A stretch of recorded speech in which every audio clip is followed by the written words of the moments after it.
Buenos días a todos, mi nombre es Álvaro Campero, soy jefe de servicio de neurocirugía del Hospital Padilla de Tucumán y además profesor titular de neurología de la Facultad de Medicina de la Universidad de Tucumán. Y en este caso, por pedido del doctor Juan Sánchez, voy a dar una clase sobre neuroanatomía con conceptos que pueden ser útiles para personas que trabajan en cuidados intensivos. Así que, en primer lugar, agradezco la oportunidad al doctor Juan Sánchez para dar esta clase. Vamos a tratar los siguientes temas: meninges y líquido cefalorraquídeo, cerebro, el sistema hipotalámico hipofisario, vascularización encefálica, cerebelo, tronco cerebral, nervios craneales y médula espinal. La he dividido en dos clases, en dos partes, para que sea un poco más llevadero. Y en esta primera etapa vamos a hablar de estos cuatro temas y vamos a comenzar con meninges y líquido cefalorraquídeo. Y me gustaría comenzar con un caso, una bebé de 4 meses con aumento del perímetro cefálico y antecedentes de una meningitis neonatal. Esta es la foto de la bebé de perfil y de frente. Y recordar rápidamente, ya nos vamos a meter en el tema, que dentro del sistema nervioso central se encuentran unas cavidades en el encéfalo, son las cavidades ventriculares, que por algunos motivos se pueden dilatar y generar una hidrocefalia. Entonces, nos hacemos dos preguntas con este caso. ¿Por qué una meningitis puede producir hidrocefalia? ¿Y cuáles son las causas de hidrocefalia? Pero para poder entender las causas de hidrocefalia, tenemos que repasar la parte anatómica y fisiológica del líquido cefalorraquídeo, fundamentalmente dónde se produce, por dónde circula y dónde se absorbe. ¿Dónde se produce el líquido cefalorraquídeo? En los plexos coroideos, que son unas estructuras. Acá podemos ver una vista superior de un preparado anatómico. Estos son los ventrículos laterales, este es el foramen de Monro, y estas estructuras que vemos a este nivel, esos son los plexos coroideos. Los plexos coroideos lo que hacen es, a través de una especie de trasudado desde el sistema sanguíneo, producen ese líquido cefalorraquídeo aproximadamente entre 250 y 300 mililitros por día. Esos plexos coroideos se encuentran en los ventrículos laterales, en el tercer ventrículo y en el cuarto ventrículo. Es decir, que todos los ventrículos presentan plexos coroideos. Y ahí es donde se producen estos 250 a 300 mililitros de líquido cefalorraquídeo por día. ¿Por dónde circula? Bueno, sabemos que el líquido cefalorraquídeo está dentro de las cavidades ventriculares, incluido el conducto del epéndimo, la médula, y, o sea, adentro del sistema nervioso central y también afuera en el espacio subaracnoideo.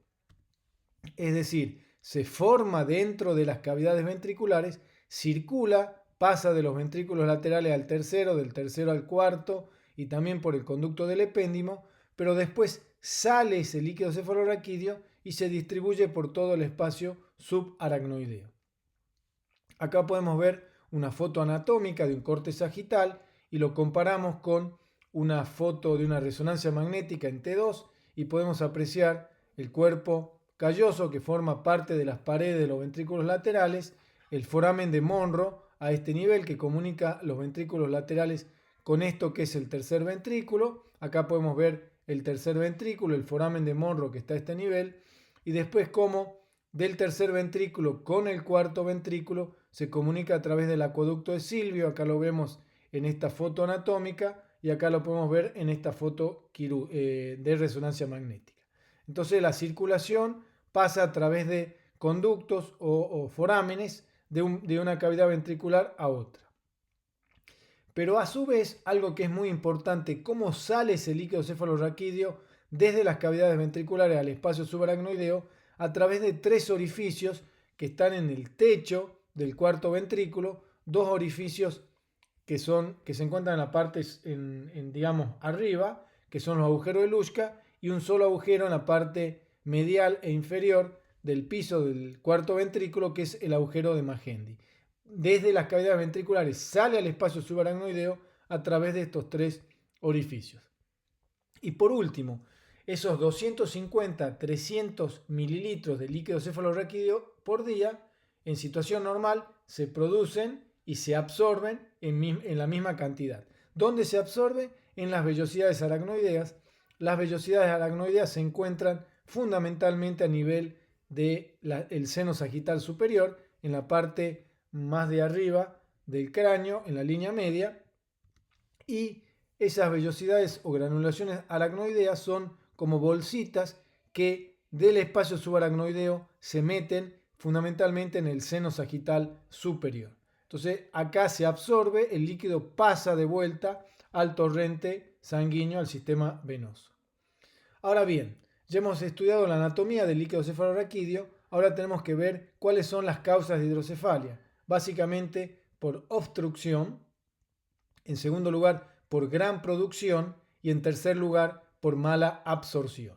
Con respecto a la obstrucción, es fácil de entender, algún proceso en general tumoral que se ubica generalmente en los lugares que comunican un ventrículo con otro, por ejemplo, a nivel del foramen de Monro o donde tiene, por ejemplo, a nivel del acueducto de Silvio, que es una zona bastante, de un diámetro muy pequeñito que comunica el tercer ventrículo con el cuarto ventrículo, o por supuesto a nivel donde se encuentran los agujeros de Luschka y los agujeros de Magendie. Acá vemos un ejemplo, una paciente que tratamos nosotros el año pasado con una hidrocefalia, que en este caso le llamamos triventricular o hidrocefalia obstructiva, porque tiene dilatado los ventrículos laterales, dilatado el tercer ventrículo por el cuarto pequeñito. ¿A qué se debía? Era una paciente con un SIA de mama, con metástasis múltiples, acá podemos ver varias metástasis, pero tenía una metástasis más grande que obstruía la circulación entre el tercero y el acueducto. Fíjense que hasta el acueducto está un poco dilatado y el cuarto ventrículo. Entonces en esta situación, para resolver, obviamente no queremos resolver la parte metastásica porque no tiene mucho sentido desde un punto de vista oncológico, pero sí para mejorar la clínica de la hipertensión endocraniana por la hidrocefalia. En este caso, como hay una obstrucción, lo que decidimos hacer es una endoscopía que consiste en ingresar, hacer un agujero de trépano en el hueso frontal, con el endoscopio ingresar al ventrículo lateral, por el foramen de Monro pasar al tercer ventrículo y en el piso del tercer ventrículo, entre la hipófisis y el cuerpo mamilar, ahí perforar el piso y de esa manera puede pasar el líquido cefalorraquídeo del sistema ventricular al espacio subaracnoideo. Entonces, repasando, esta es una foto anatómica donde tenemos el foramen de Monro del lado derecho, foramen de Monro del lado izquierdo. Estas son venas que se encuentran a ese nivel. Ingresamos por el foramen de Monro desde arriba por el endoscopio y vamos a perforar entre esto que son los cuerpos mamilares y esto que es el infundíbulo. Acá esta parte del piso del tercer ventrículo no tiene ninguna función desde el punto de vista neurológico. Y acá vemos el video de la cirugía. Estamos ingresando con el endoscopio por el foramen de Monro. Vamos a pasar del ventrículo lateral al tercer ventrículo. Estos son los cuerpos mamilares. Esto es el infundíbulo, o sea que del otro lado está la glándula hipófisis. Y lo que vamos a hacer es perforar esta telita, que en general cuando hay hidrocefalia se encuentra muy delgadita. Entonces ahí estamos pasando un Fogarty, ya hemos perforado, y lo que hacemos es inflar el balón para agrandar el orificio y que circule bien el líquido cefalorraquídeo desde las cavidades ventriculares hacia el espacio subaracnoideo. Nótese todas estas cositas que se ven acá, son probablemente algo que tenga que ver con su enfermedad de base, pequeñas metástasis muy chiquititas. Entonces ahí pasamos a través del orificio que hicimos y ahí estamos ya viendo el espacio subaracnoideo. Esa es la arteria basilar. Entonces el líquido puede circular y hemos resuelto el problema de la hidrocefalia, en este caso obstructiva. La segunda causa de hidrocefalia es la gran producción y obviamente tiene que ver con tumores de los plexos coroides. Son tumores bastante poco frecuentes, se ven más en pediatría. Yo específicamente hago adultos, así que no estamos muy acostumbrados a ver estos tumores, incluso en pediatría, son bastante poco frecuentes. Pero es lógico de pensar que un tumor del plexo coroideo obviamente va a generar una hidrocefalia por mayor producción de líquido cefalorraquídeo. Y por último, una causa muy frecuente de ver, que vemos nosotros bastante en neurocirugía de adultos, es la mala absorción del líquido cefalorraquídeo. Y un ejemplo, que lo vemos cotidianamente en el Hospital Padilla, es una hidrocefalia secundaria a una hemorragia subaracnoidea. Entonces acá vemos un paciente con un aneurisma de arteria comunicante anterior, que hizo una gran hemorragia subaracnoidea. ¿Y qué es lo que sucede? Con el tiempo, esa sangre del espacio subaracnoideo de alguna manera produce un proceso inflamatorio en las vellosidades o granulaciones aracnoideas, y eso hace que el líquido no pueda pasar del espacio subaracnoideo al seno sagital superior y se produce una hidrocefalia comunicante o cuadriventricular. ¿Por qué cuadriventricular? Porque se distienden, se dilatan todos los ventrículos. Acá no hay ninguna obstrucción, la obstrucción está directamente en la desembocadura. Entonces, las causas de hidrocefalia por mala absorción básicamente son dos: la hemorragia subaracnoidea y la meningitis. En el caso de la meningitis, genera también un proceso inflamatorio. No toda meningitis va a generar una hidrocefalia, por supuesto, pero puede eventualmente generar una hidrocefalia.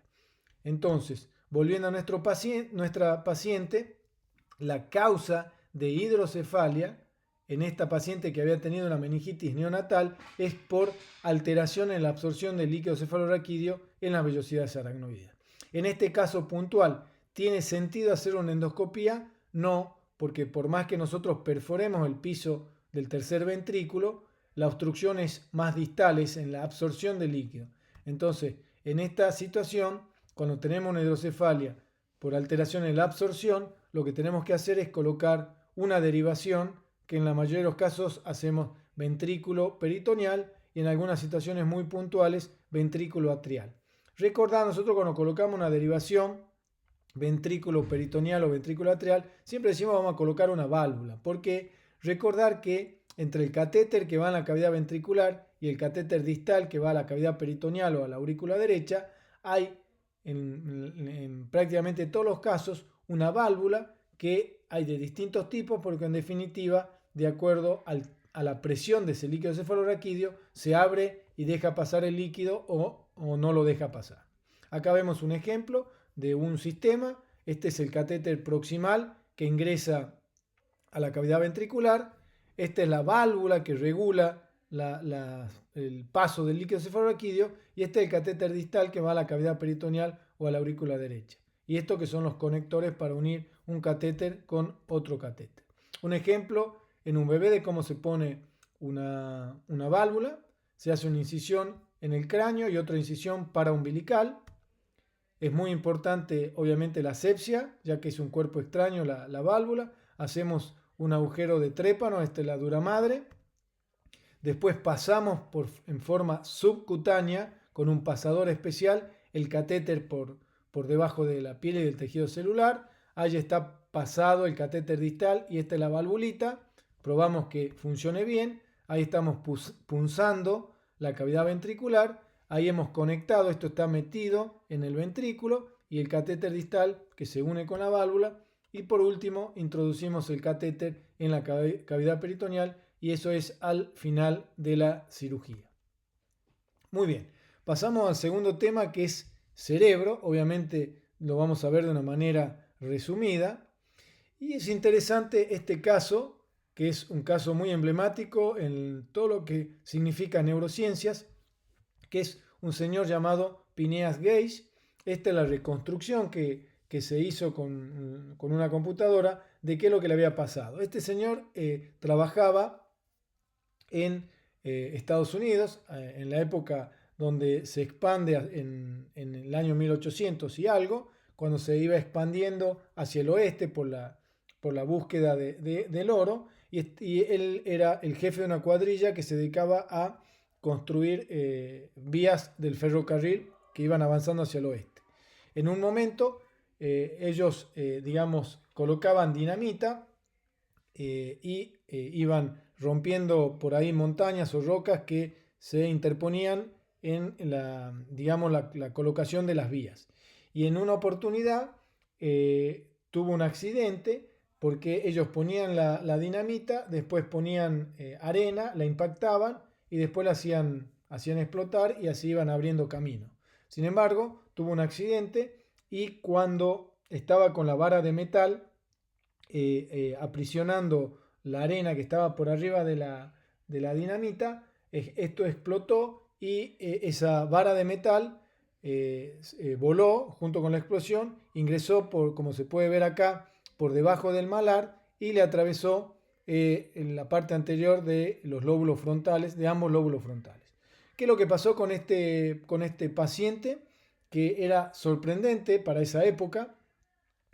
El paciente seguía con sus funciones motoras y sensitivas sin problema, digamos, movía bien los brazos, las piernas, etc. Lo único que había cambiado era su parte de conducta, es decir, de ser una persona totalmente respetuosa y muy cuidadosa de su aseo y de su trabajo, etc. Pasó a ser una persona totalmente descuidada, mal hablada, es decir, lo que nosotros conocemos ahora un síndrome frontal. Bueno, a partir de ahí y de otras situaciones similares, es que se empezó a notar que en el cerebro, cada parte del cerebro tenía funciones diferentes. Básicamente el cerebro, desde un punto de vista anatómico, está dividido por estas estructuras, esto que es la fisura silviana, esto que es la cisura de Rolando, y después dos líneas que son totalmente arbitrarias. La cara lateral se divide en un lóbulo frontal, parietal, occipital y temporal. Por supuesto que esto es algo totalmente arbitrario, se podría dividir de otra manera el cerebro, pero bueno, ya está de alguna manera estandarizado. Pero ¿qué es lo importante? Lo importante es que nosotros entendamos las funciones más importantes de la corteza cerebral. En el caso del hemisferio derecho o del hemisferio no dominante, que en la mayoría de los pacientes o de las personas es del lado derecho, básicamente podríamos decir que alrededor de la cisura de Rolando o surco central tenemos la mayor, digamos, funcionalidad, es decir, la zona motora por delante, que corresponde al sector más posterior del lóbulo frontal, y la zona sensitiva por detrás de la cisura de Rolando. Mientras que en el hemisferio dominante, izquierdo en la mayoría de los casos, a esto motor y a esto sensitivo se le agregan dos zonas muy importantes. El área de Broca, justo por delante de la zona motora, en el lóbulo frontal, que tiene que ver con la expresión del lenguaje, y por detrás una zona mucho más compleja que se llama área de Wernicke, que involucra parte del lóbulo parietal y parte del lóbulo temporal. Muy bien, a su vez sabemos que ambos hemisferios tienen distintas capacidades o características. En línea general, el hemisferio del lado derecho tiene más que ver con la parte artística nuestra y de generación de ideas y demás, mientras que el lado izquierdo es un poco más que tiene que ver con las funciones relacionadas con la matemática y cosas por el estilo. Es decir, que no es lo mismo el hemisferio derecho que el hemisferio derecho en estas cuestiones cognitivas superiores.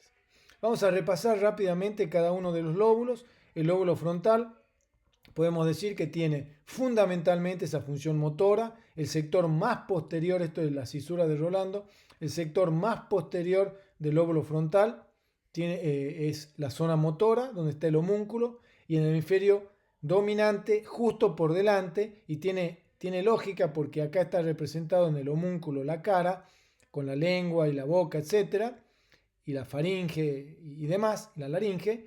Justo por delante se encuentra el área de Broca de la expresión del lenguaje, que si nosotros vemos el lóbulo frontal, esto es el giro frontal inferior, y el sector más posterior del giro frontal inferior tiene que ver con el área de Broca. Entonces, y ese sector se llama pars opercularis y está relacionado con la expresión del lenguaje.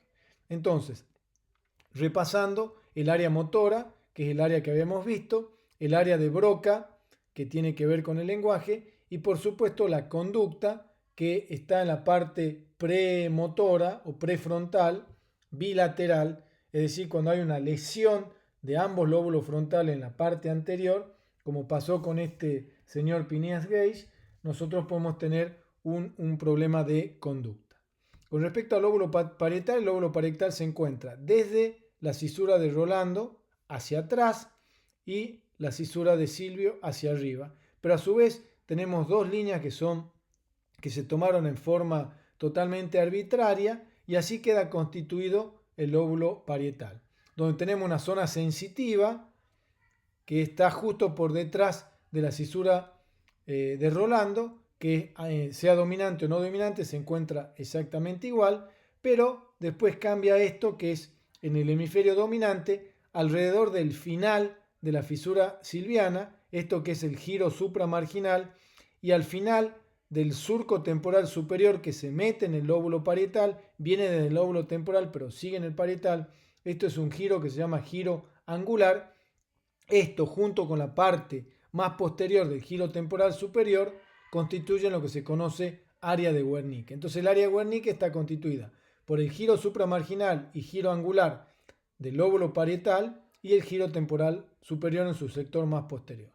Entonces, resumiendo, lóbulo parietal, área sensitiva, que son la zona 3.1 y 2 de Brodmann, el área de Wernicke, que habíamos dicho, 39 y 40. Recordar también que por el lóbulo parietal transcurre por la sustancia blanca las radiaciones ópticas que van hacia el lóbulo occipital, es decir, que un tumor o un infarto en el lóbulo parietal puede generar un déficit visual y también la integración sensorial sucede en el lóbulo parietal.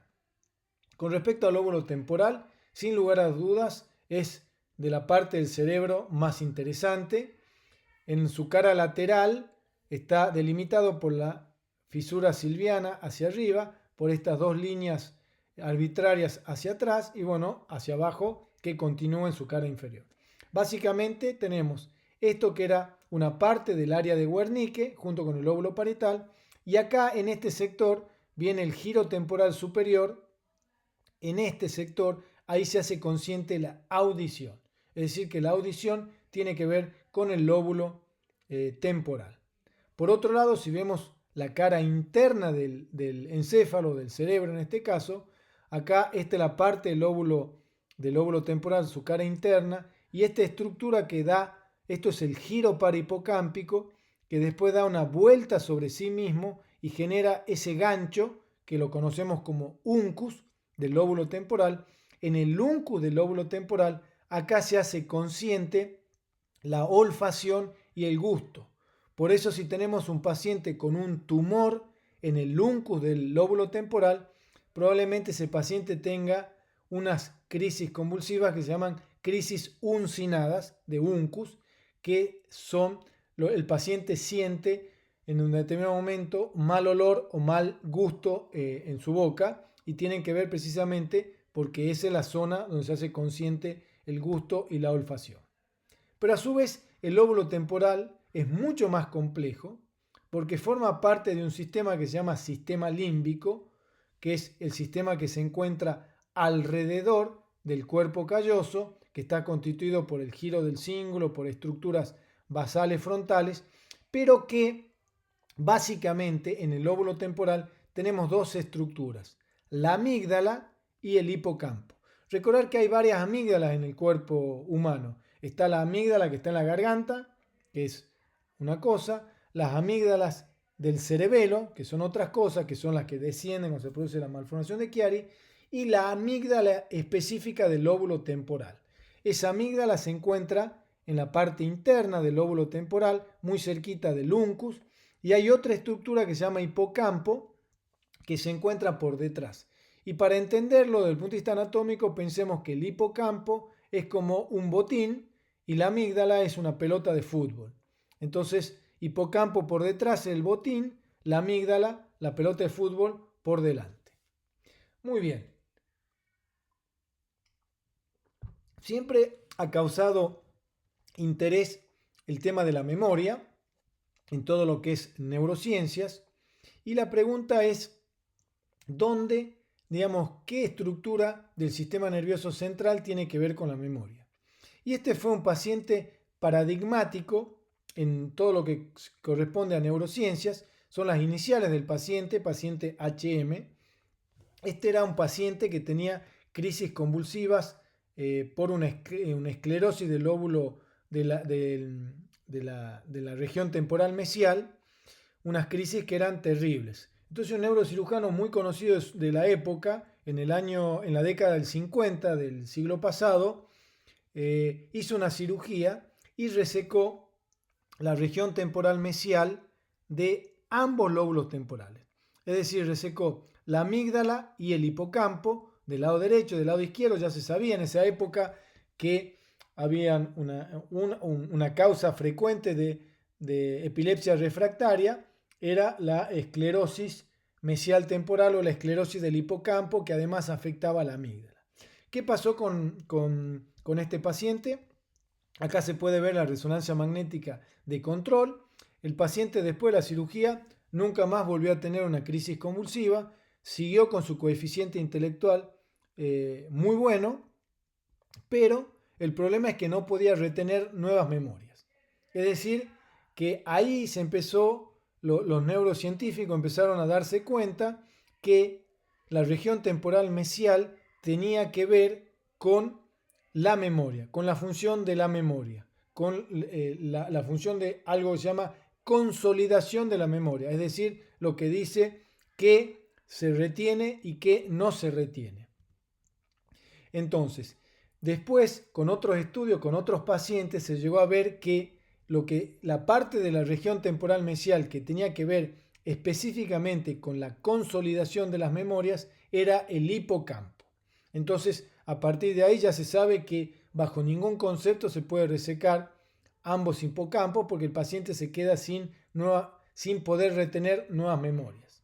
¿Sí? Entonces, recordar que el hipocampo que está en la región temporal mesial, es decir, el botín, tiene que ver con la consolidación de las memorias. Es decir, el que decide qué cosa de lo que ustedes están escuchando en esta clase se va a almacenar en el sistema nervioso central. El hipocampo tiene que ver con la consolidación, pero no con el almacenamiento. El almacenamiento de la memoria ya son conexiones entre neuronas que están distribuidas por todo el cerebro. Muy bien. Y por otro lado, las emociones. ¿Quién gobierna las emociones? Y bueno, hay también un estudio muy interesante que hizo un investigador en la década del 60 del siglo pasado que se llamaba Downer. ¿Y qué es lo que él sospechaba? Que la amígdala tenía que ver con la conducta de los pacientes. Entonces el hipocampo que está por detrás ya sabemos que no tiene que ver con la conducta, sino que tiene que ver con la consolidación de las memorias. ¿Y qué es lo que hizo? En unos monos les resecó la amígdala de un lado, cortó el quiasma para que lo que veía el ojo del lado derecho solamente estaba relacionado con su hemisferio cerebral derecho y el izquierdo lo mismo. Es decir, cuando veía el mono con el ojo derecho no tenía amígdala y cuando veía con el ojo izquierdo sí tenía amígdala. Eran monos que eran muy agresivos, sin embargo cuando le tapaba el ojo con amígdala y quedaba con el ojo sin amígdala, el mono tenía una actitud muy buena con los investigadores, mientras que cuando destapaba el ojo con amígdala volvía a ser el mono de siempre. Entonces a partir de ahí se llegó a la conclusión, y después otros estudios que corroboraron esto, que la amígdala tiene que ver con la conducta emocional y también con la conducta sexual. Entonces, resumiendo, el lóbulo temporal, que habíamos dicho que era un lóbulo muy interesante, audición, área 41 y 42 de Brodmann, gusto y olfato a través del uncus, la vía visual, recordar que por la sustancia blanca del lóbulo temporal, al igual que en el lóbulo parietal, también pasa la vía visual, un tumor, un infarto, un hematoma en el lóbulo temporal puede generar una hemianopsia, y también recordar la memoria con el hipocampo y las emociones a través de la amígdala. Y por último, el lóbulo occipital es el único lóbulo que en su cara externa no tiene función, es decir, la corteza del lóbulo occipital del lado de su parte externa no tiene prácticamente función y su función está en su cara interna. Es decir, acá estamos viendo nosotros la cara interna del lóbulo occipital, que está separado del lóbulo parietal en la cara interna por este surco que se llama surco precisamente parieto occipital. Pero hay otro surco más abajo que cruza esa cara interna del lóbulo occipital, que es el surco o la fisura calcarina. ¿Sí? Entre el surco parieto occipital y el surco calcarino encontramos esta parte del lóbulo occipital que tiene forma de cuña y precisamente se llama cuña, y lo que se encuentra por debajo del surco calcarino, esta estructura en forma de lengua que se llama língula, si recuerdan de cuando cursaron anatomía. Entonces, alrededor del surco calcarino, acá se hace consciente la visión. Es decir, áreas 17, 18 y 19 de Brodmann, cara interna del lóbulo occipital, ahí se hace consciente la visión. Bueno, eso fue un poco un resumen de algunas funciones en relación con los lóbulos. Pasamos al tercer tema de esta primera etapa de esta clase, que es el hipotálamo y la hipófisis. Tenemos que este es un preparado anatómico con un corte sagital y tenemos que tener esa idea que el hipotálamo, que se encuentra en el piso del tercer ventrículo, y la hipófisis es una sola cosa. Es decir, la glándula hipófisis a través del tallo hipofisario y de la circulación del sistema porta está totalmente gobernado por el hipotálamo. Recordar que la hipófisis tiene dos sectores, la adenohipófisis, que produce todas estas hormonas, la FSH y LH, GH, prolactina, ACTH y TSH, y la neurohipófisis, que produce la hormona antidiurética y además la oxitocina en el caso de las mujeres. Pero a su vez hay factores que vienen del hipotálamo y que transcurren por el sistema porta o directamente, como sucede con la neurohipófisis, y que regulan la producción de estas hormonas. En la mayoría de los casos son factores de liberación, es decir, que hay un factor de liberación que viene del hipotálamo hacia la hipófisis y estimula las hormonas sexuales, la hormona del crecimiento, la hormona que estimula la glándula suprarrenal y la tiroides. Sin embargo, hay un factor de inhibición que es el que evita que se produzca la prolactina. Es decir, constantemente el hipotálamo está enviando factor de inhibición para que no se produzca prolactina. Eso es importante tenerlo en cuenta porque el aumento de prolactina, más allá de que puede ser medicamentoso por alguna situación puntual, cuando tiene que ver con el hipotálamo y la hipófisis, no solamente puede ser causada por un tumor productor de prolactina, sino también por alguna compresión del tallo hipofisario y que no deje pasar el factor de inhibición hacia la adenohipófisis. Acá podemos ver una hipófisis con mucha magnificación en un preparado anatómico. La adenohipófisis es mucho más grande y la neurohipófisis, que es la que está continuada con el tallo hipofisario. Si nosotros la separamos, tenemos adenohipófisis y neurohipófisis, que la continuación se continúa con el tallo. ¿Por qué? Porque la adenohipófisis está gobernada con el hipotálamo a través del sistema vascular, del sistema porta hipofisario. Mientras que la neurohipófisis, directamente, la secreción de hormona antidiurética y la secreción de la oxitocina viene directamente desde el hipotálamo a la neurohipófisis a través del tallo hipofisario. Y es muy importante ver, en la resonancia magnética se puede diferenciar muy bien la adenohipófisis, que tiene un color parecido al del parénquima encefálico, mientras que la neurohipófisis, en general por sus características, por su contenido, se ve hiperintensa sin el contraste, como podemos apreciar en esta resonancia magnética. Acá podemos ver una foto anatómica de frente, nervio óptico del lado derecho, nervio óptico del lado izquierdo, el quiasma, la carótida de un lado, la carótida del otro lado, el tallo hipofisario y la glándula hipófisis descansando en la silla turca. Y si nosotros podríamos ver a través del quiasma, ya estaríamos viendo directamente el hipotálamo en el piso del tercer ventrículo. Recordar también, y eso es lo que hace difícil una cirugía en esta zona, estamos viendo el hipotálamo desde arriba, el tallo hipofisario, el quiasma, o sea, esto nosotros estamos viendo desde abajo, esto sería superior. Nótese la cantidad de pequeñas venas y arterias que se encuentran a ese nivel.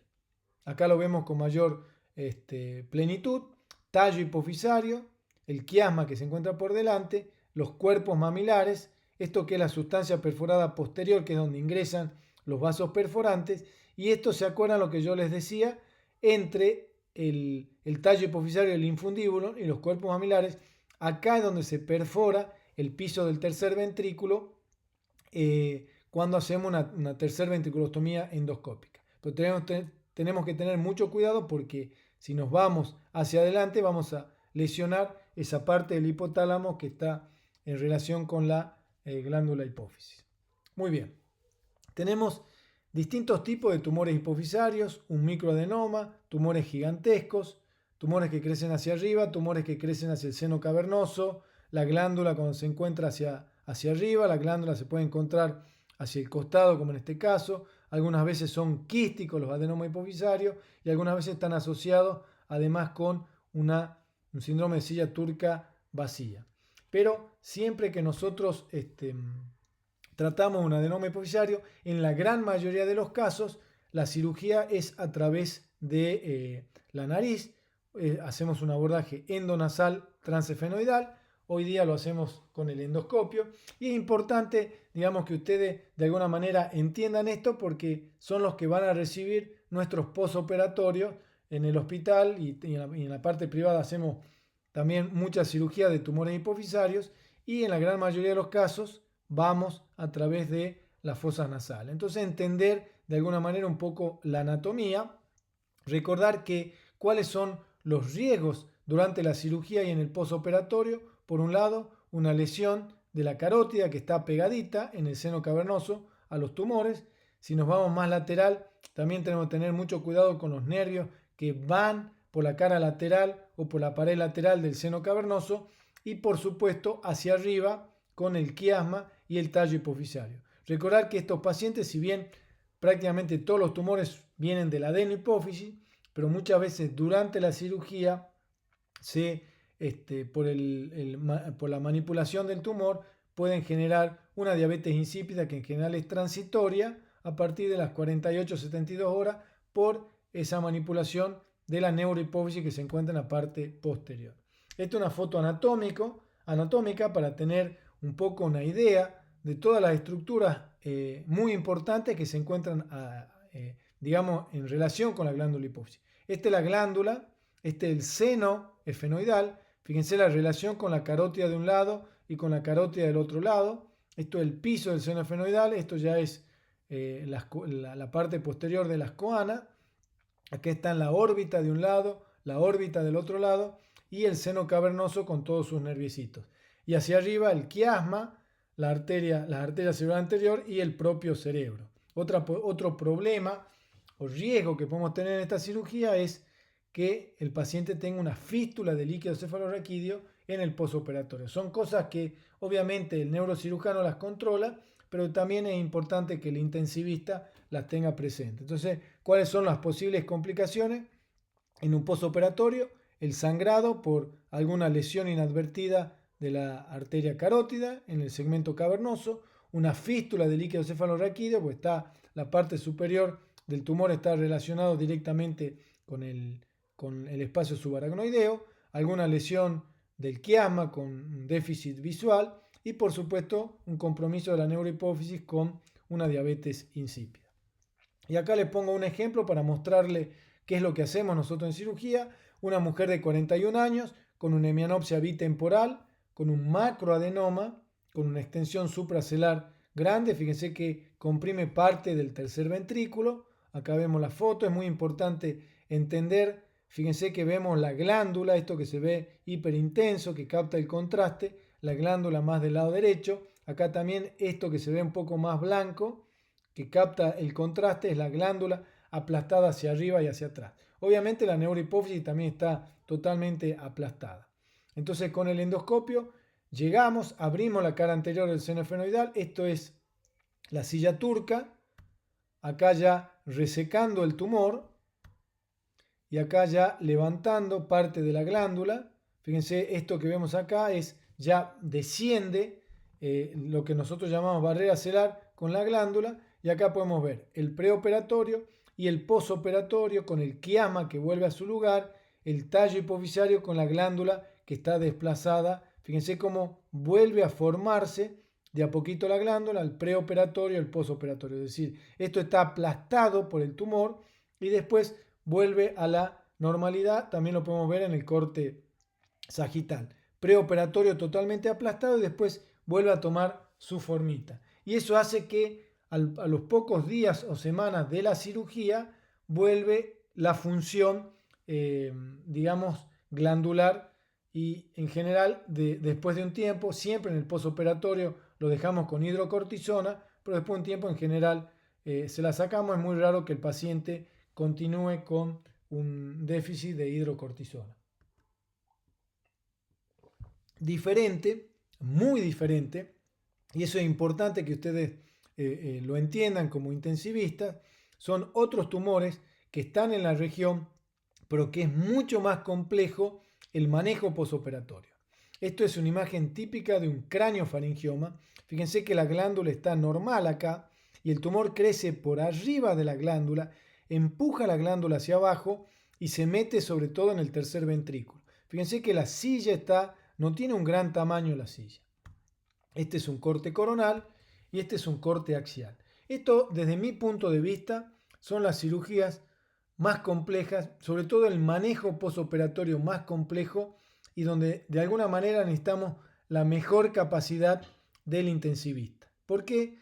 Porque esta cirugía, el gran compromiso acá es el hipotálamo propiamente dicho. Se puede operar por vía endoscópica o por vía transcraneal. En general lo operamos por vía transcraneal con un abordaje pterional.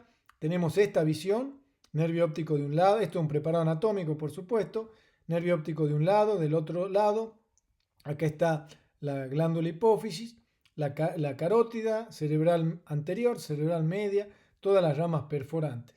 Entonces, básicamente las ventanas para trabajar son entre ambos nervios ópticos, entre el nervio óptico y la carótida, lateral a la carótida, y también muchas veces abrimos la lámina terminalis y resecamos la parte que se encuentra adentro del tercer ventrículo desde arriba. Este es el abordaje que nosotros utilizamos, un abordaje pterional clásico, ¿sí? Abrimos la fisura silviana, este es el lóbulo frontal, esto es el lóbulo temporal, del lado derecho, acá estaría la órbita, y entonces abrimos la fisura silviana, acá empieza a aparecer el nervio óptico del lado derecho, empujamos después el lóbulo temporal hacia atrás, y acá ya estamos trabajando, fíjense, entre nervio óptico y nervio óptico. Acá estamos trabajando entre el nervio óptico y la carótida con este aparatito que se llama aspirador ultrasónico.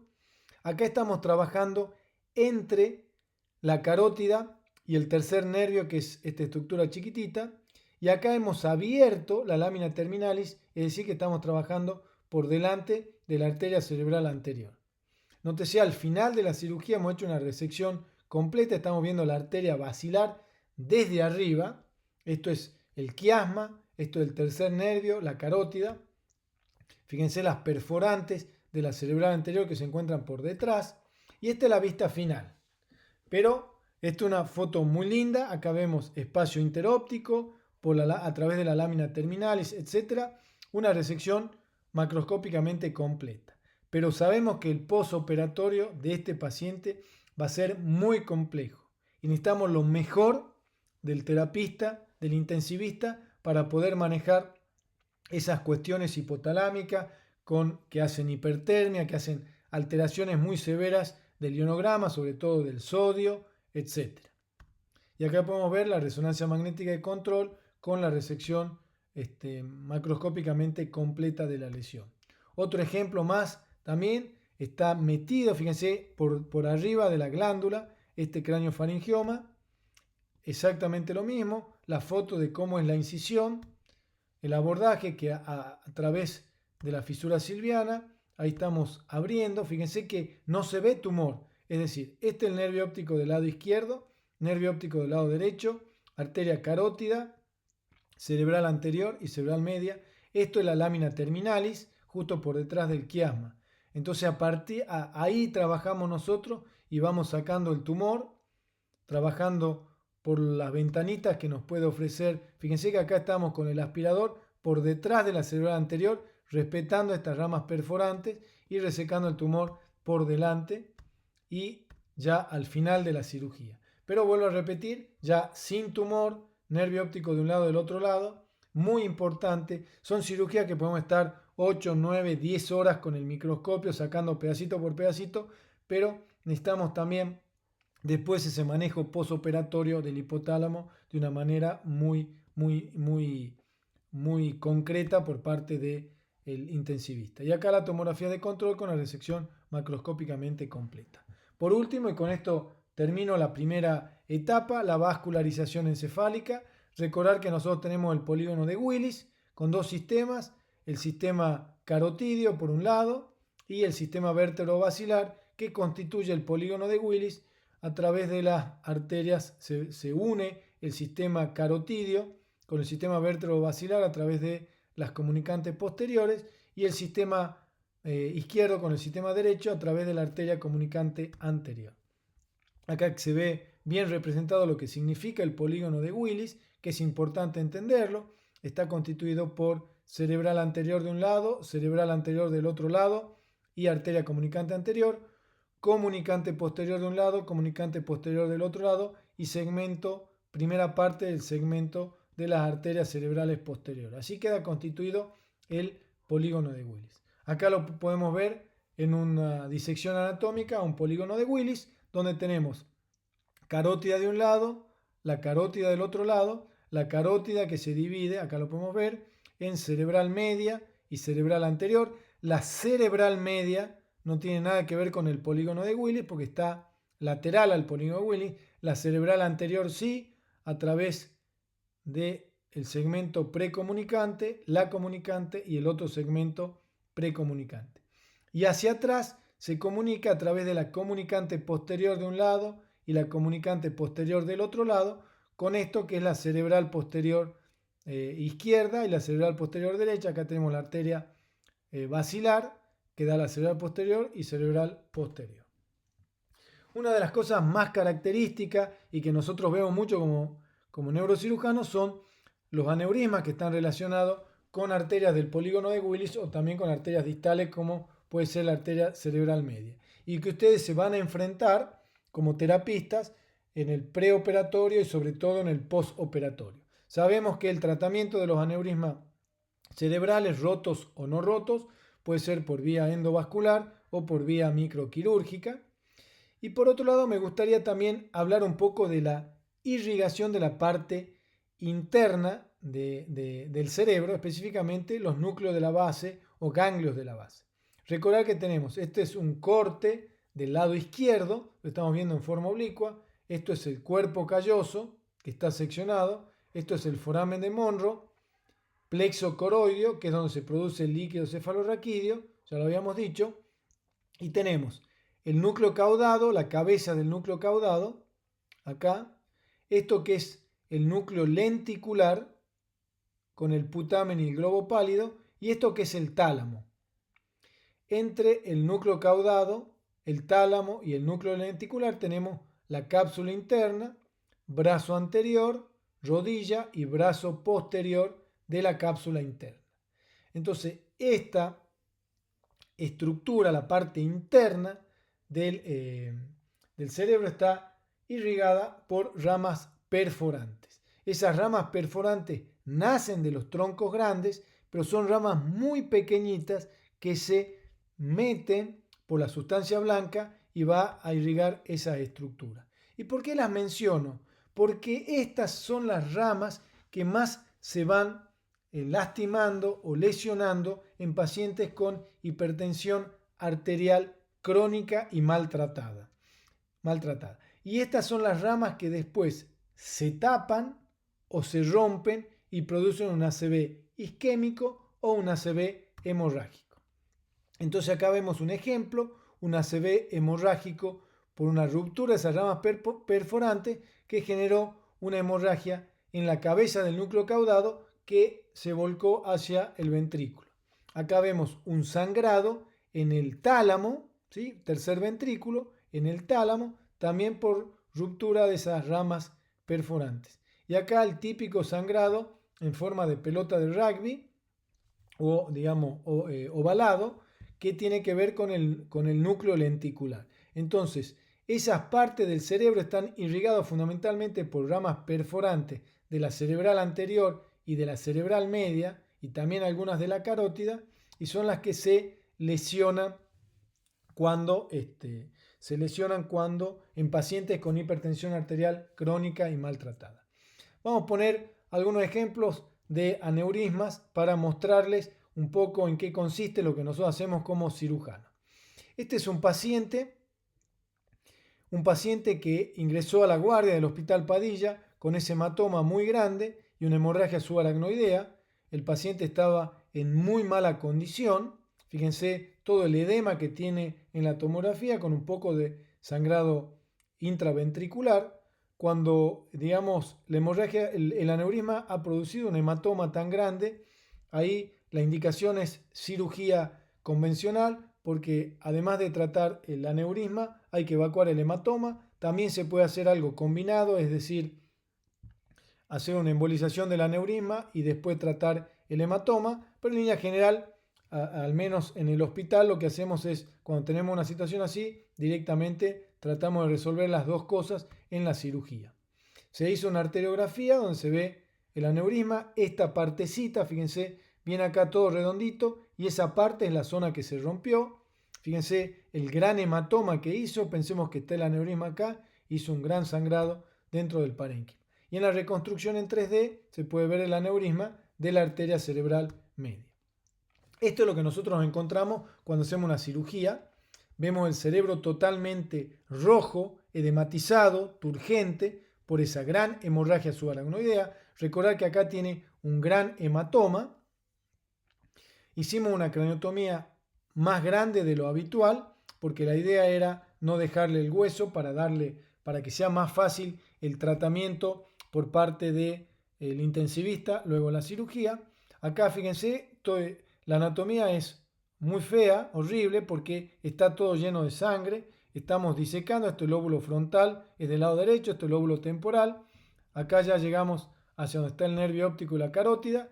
Y mientras estamos disecando, tenemos, sin tenerlo todavía disecado al aneurisma, tenemos una ruptura, lo cual es una situación extremadamente caótica, porque se llena de sangre y no sabemos bien dónde está el aneurisma. Fíjense acá cómo se ve el chorro, el jet de sangre saliendo de la ruptura. Ahí estamos tratando, se llena de sangre, estamos tratando de colocar un clip, no para cliparlo al aneurisma, sino para parar ese sangrado, poniendo, por lo menos tapando el huequito que se rompió. Después, ya una vez acá, estamos un poco más tranquilos, carótida, acá comienza la cerebral anterior, la cerebral media. Acá le ponemos un clip temporario, los clips amarillos son temporarios, es decir que uno lo pone no en el aneurisma, sino en la arteria que irriga el aneurisma y tienen menos fuerza que los clips definitivos y no la lesiona. Entonces ya hemos parado, acá vemos el clip que habíamos colocado en medio del sangrado. Muestro esto para que de alguna manera se entienda la dificultad que muchas veces tenemos nosotros como cirujanos. Y ahí al final hemos recolocado el aneurisma, ponemos el clip definitivo y después sacamos ese clip temporario. Y acá vemos la tomografía de control, después sacamos el hematoma, se puede apreciar ya la línea B muy bien, que se ha recuperado del hematoma, y un paciente que tuvo una muy buena evolución, después hicimos la cranioplastia y retomó a su vida normal.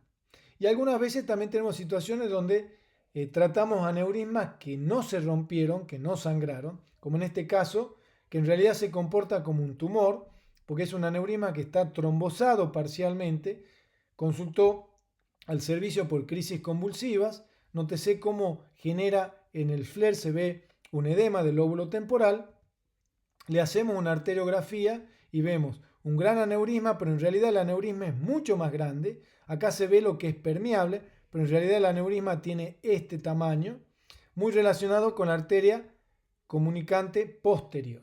Entonces es muy importante preservar esta rama, pero en realidad nótese todo lo que nosotros tenemos que preservar como neurocirujano. Es decir, acá viene la carótida sigue, esta es la cerebral anterior y esta es la cerebral media. Acá tenemos una comunicante posterior que va en busca de la cerebral posterior. Y después tenemos esta que son las arterias coroideas anteriores, que en general son 2 o 3. Entonces acá vemos una coroidea, otra coroidea. Si nosotros ponemos el clip y clipamos la coroidea, es muy probable que el paciente quede con una hemiparesia o con un déficit. Este es el tercer nervio, este es la arteria basilar, el nervio óptico. Entonces, no es que solamente tenemos la pelotita, el aneurisma y ponemos el clip, sino que tenemos muchas estructuras que nosotros tenemos que preservar. Hacemos un abordaje pterional clásico. Fíjense que esto es un placer. Lo vemos al cerebro totalmente relajado, limpio, con líquido cefalorraquídeo, no la primera situación esa que yo mostré con el sangrado. Entonces, acá ya tenemos nervio óptico, la carótida, y acá todo esto es aneurisma, pero este es el cuello del aneurisma, y por acá sale la comunicante, así que ya tenemos, ahí vamos separando, este es el cuello del aneurisma, fíjense, pasamos el palito, el disector por acá, por delante y por detrás, y ahí vamos colocando el clip, y ahí está clipado el aneurisma. Pero ahora tenemos que sacar todo este masacote que es como un tumor. Entonces fíjense que reclinamos el lóbulo temporal y todo esto es aneurisma que está trombosado. Ahí lo abrimos al aneurisma, vamos sacando todos esos trombos que se han ido formando a través del tiempo y al final, fíjense, esta es la luz. Tenía una pequeña parte, o sea, estamos viendo el cuello del aneurisma, pero desde adentro del aneurisma. Está el clip puesto por fuera y después cómo lo vamos recortando para sacar todo eso que actuaba como un tumor y al final, para mayor seguridad, que le ponemos 2 clips más para de alguna manera reforzarlo en el posoperatorio. Muchas gracias.